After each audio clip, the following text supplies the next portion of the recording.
Hello दोस्तों। आज हम बात करेंगे छत्रपति शिवाजी के बारे में। हम देखेंगे कि हम उनके बारे में क्यों बात करेंगे और उनके जन्म के बारे में बात करेंगे, प्रारंभिक जीवन के बारे में बात करेंगे, उनके द्वारा लड़ी गई महत्वपूर्ण लड़ाइयों के बारे में बात करेंगे और मुग़लों के साथ उनका संघर्ष देखेंगे और शिवाजी की गिरफ्तारी के देखेंगे, उनको दी गई उपाधियों के बारे में बात करेंगे और उनकी मृत्यु कब हुई देखेंगे और शिवाजी के अधीन प्रशासन देखेंगे। तो वीडियो को पूरा देखें, लाइक करें, शेयर करें और चैनल को सब्सक्राइब करें। तो आइए वीडियो को शुरू से देखते हैं।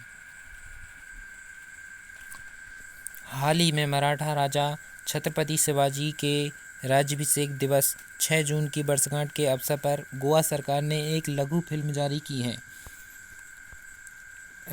शिवाजी के जन्म की बात की जाए तो इनका जन्म 19 फरवरी 1630 को वर्तमान महाराष्ट्र राज्य में पुणे जिले के शिवनेरी किले में हुआ था। शिवाजी का जन्म एक मराठा सेनापति शहाजी भोंसले के घर पर हुआ था, जिन्होंने बीजापुर सल्तनत के तहत पुणे की जागीर प्राप्त की थी। एक धर्मपरायण महिला जीजाबाई के धार्मिक गुणों का इन पर गहरा प्रभाव था। प्रारंभिक जीवन की बात की जाए तो इन्होंने वर्ष 1645 में पहली बार अपने सैन्य उत्साह का प्रदर्शन किया, जब किशोर उम्र में ही इन्होंने बीजापुर के अधीन तोरण किले पर सफलतापूर्वक नियंत्रण कर लिया था। इन्होंने कोंडाना किले पर भी अधिकार किया। ये दोनों किले बीजापुर के आदिल शाह के अधीन थे। इनके द्वारा लड़ी गई महत्वपूर्ण लड़ाइयों के बारे में बात की जाए तो इन्होंने प्रतापगढ़ की लड़ाई 1659 में लड़ी थी।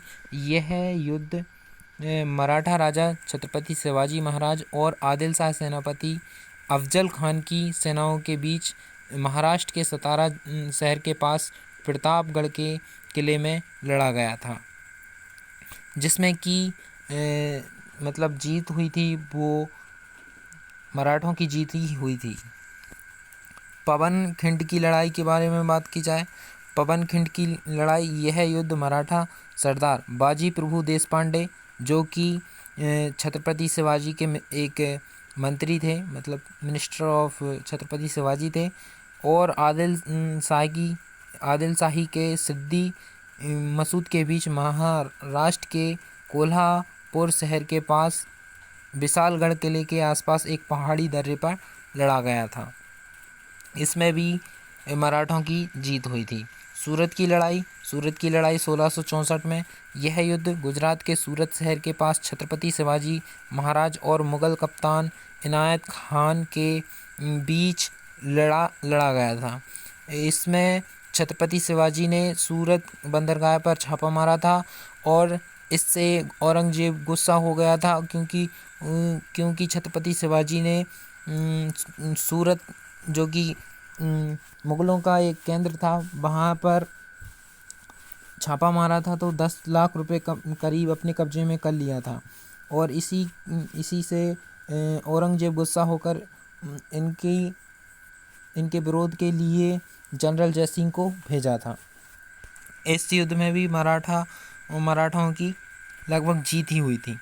पुरंदर की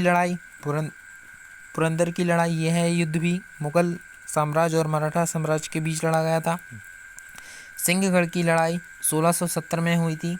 यह युद्ध महाराष्ट्र के पुणे शहर के पास सिंहगढ़ के किले पर मराठा शासक शिवाजी महाराज के सेनापति तानाजी मालुसरे और जय सिंह प्रथम के अधीन गढ़वाले उदयभान राठौर, जो मुग़ल सेना प्रमुख थे, के बीच लड़ा गया था।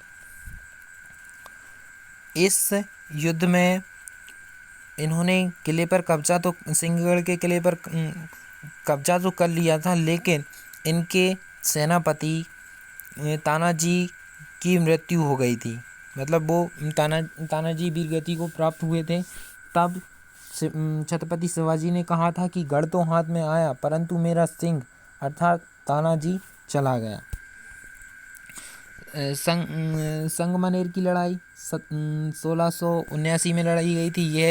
यह युद्ध भी मुग़ल साम्राज्य और मराठा साम्राज्य के बीच लड़ा गया था और यह आखिरी लड़ाई थी जिसमें मराठा राजा शिवाजी लड़े थे।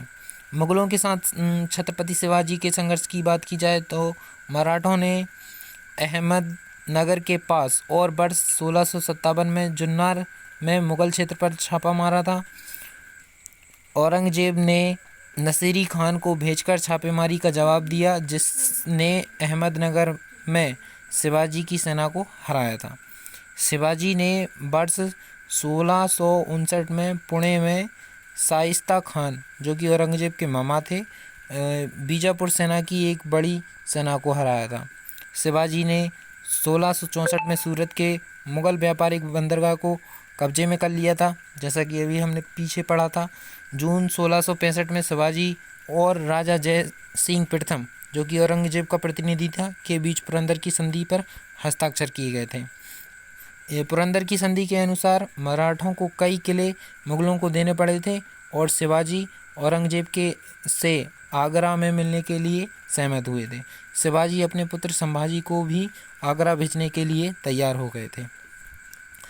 इसमें शिवाजी की गिरफ्तारी की बात की जाए तो जब शिवाजी वर्ष 1666 में आगरा में मुगल सम्राट से मिलने गए थे तो मराठा योद्धाओं को लगा कि औरंगजेब ने उनका अपमान किया है, जिससे वे दरबार से बाहर आ गए, जिसके बाद उन्हें गिरफ्तारी कर बंदी बना लिया गया।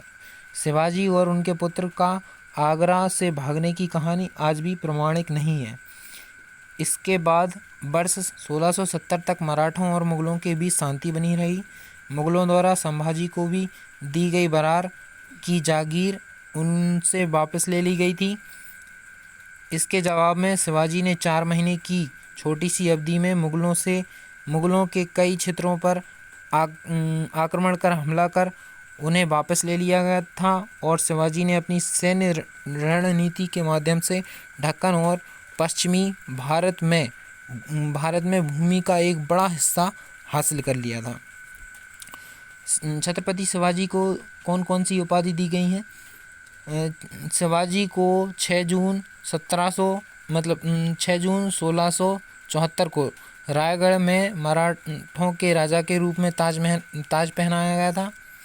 इन्होंने छत्रपति, शाककार्ता, क्षत्रिय कुलवंत और हैंदव धर्मोद्धारक की उपाधि धारण की थी। शिवाजी द्वारा स्थापित मराठा साम्राज्य समय के साथ बड़ा होता गया और 18वीं शताब्दी की शुरुआत में प्रमुख भारतीय शक्ति बन गया था। इनकी मृत्यु की बात की जाए तो इनकी मृत्यु 3 अप्रैल 1680 को हुई थी। शिवाजी के अधीन प्रशासन की बात की जाए तो ये केंद्रीय प्रशासन और सैन्य प्रशासन के बारे में देखेंगे। केंद्रीय प्रशासन इसकी स्थापना शिवाजी द्वारा प्रशासन की सुदृढ़ व्यवस्था के लिए की गई थी, जो प्रशासन की दक्कन शैली से काफ़ी प्रेरित थी। अधिकांश प्रशासनिक सुधार अहमदनगर में मलिक अंबर के सुधारों से प्रेरित थे। राजा राज्य का सर्वोच्च प्रमुख होता था, जिसे अष्टप्रधान के नाम से जाना जाता था, और 8 मंत्रियों के एक समूह द्वारा सहायता प्रदान की जाती थी। पेशवा, जिसे मुख्य प्रधान के रूप में जाना जाता था, मूल रूप से राजा शिवाजी की सलाहकार परिषद का नेतृत्व करता था। सैन्य प्रशासन में देखें तो शिवाजी ने एक अनुशासित और कुशल सेना का गठन किया था। सामान्य सैनिकों को नगद में भुगतान किया जाता था, लेकिन प्रमुख और सैन्य कमांडरों को जागीर अनुदान के माध्यम से भुगतान किया जाता था।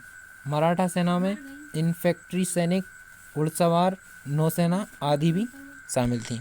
चलो, वीडियो को आपने अंत तक देखा। वीडियो को लाइक करें, शेयर करें और चैनल को सब्सक्राइब करें। Thank you.